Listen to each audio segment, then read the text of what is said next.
And this second surge in positive COVID-19 cases is once again negatively impacting Oklahoma businesses, large and small. Up until the new spike, our state's reopening was yielding some pretty positive economic results, actually some of the best in the nation. ONR's Ed Murray shares some of the numbers and the uncertainty that now lies ahead. Our state's economy is showing signs of recovery. So concludes a report from the Oklahoma City branch of the Federal Reserve Bank of Kansas City. Chad Wilkerson is branch vice president and economist.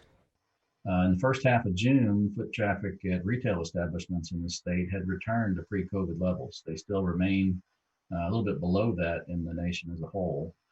Haven't yet recovered in leisure and hospitality, which would be restaurants and hotels, but it also is much closer to normal than it was just a couple months ago.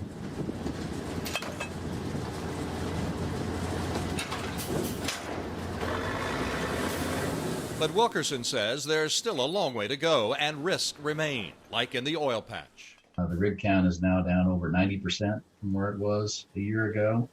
And, Oklahoma was one of the first places where rigs were reduced as we entered into this difficult time.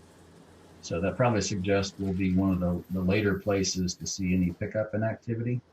So this increase back to 40 has been a stabilizing factor, but I think most folks don't expect much, if any, new drilling until we move up or beyond that $45 a barrel.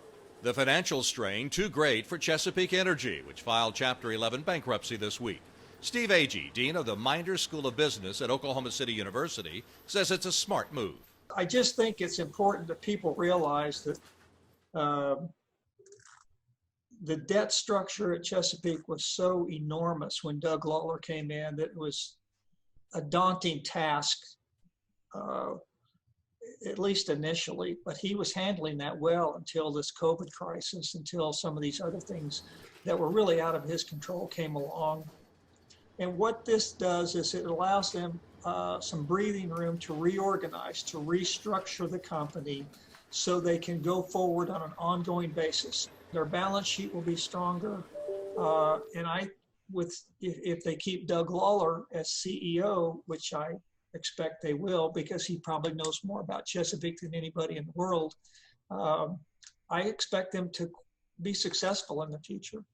One key component that hasn't shown much sign of recovery yet, new claims for unemployment insurance. So even though we've seen a pretty good sized recovery, better than in the nation, in some consumer spending measures and some economic activity measures, still a lot of people looking for work in Oklahoma.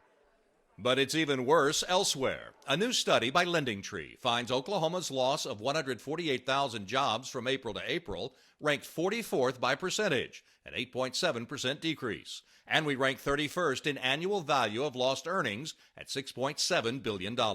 State Treasurer Randy McDaniel.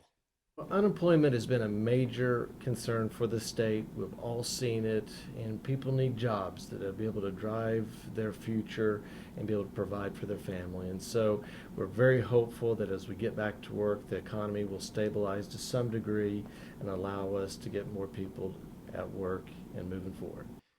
We share a top 10 for lowest percentage of job loss with neighbors Texas and Arkansas. Utah, the country's best, at 7%. On the other end, Michigan was hardest hit at 23%, followed closely by 4 states in the Northeast. And COVID is still around. But until we have, a better handle on the future path of COVID, it's going to be difficult for there to be any kind of certainty about the future path of the economy. There is help available. The Oklahoma Employment Security Commission held a 2-day event this week at the Reed Center in Midwest City to fix unemployment benefits issues. Same place next week with dates in Tulsa to come. And the Commerce Department has details on its website for another round of grants available to qualifying businesses that have suffered revenue loss due to the pandemic. Ed Murray, the Oklahoma News Report.